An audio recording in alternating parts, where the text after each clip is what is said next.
Hi friends, నేను ఈరోజు egg బుజ్జి చేసి చూపిస్తున్నాను.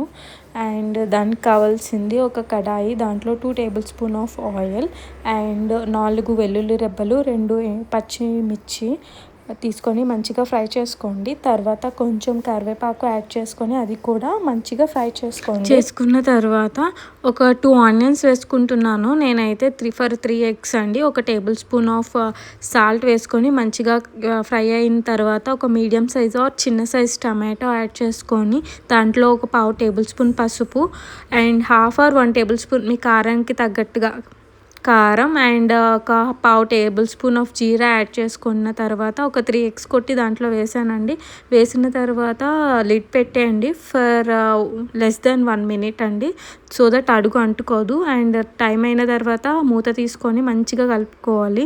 కలుపుకున్న తర్వాత మళ్ళీ మూత పెట్టేసేయండి ఒక 1/2 minute అండ్ పెట్టేసి మళ్ళీ తీసిన తర్వాత మళ్ళీ కొంచెం మంచిగా ఫ్రై అయిన తర్వాత కలుపుకుంటే మీ టేస్టీ ఎగ్ బుజ్జి రెసిపీ రెడీ అయిపోయినట్టే అండి. ఇది విత్ రైస్ ఆర్ చపాతీ దేంతో అయినా చాలా బాగుంటుంది. బాయ్.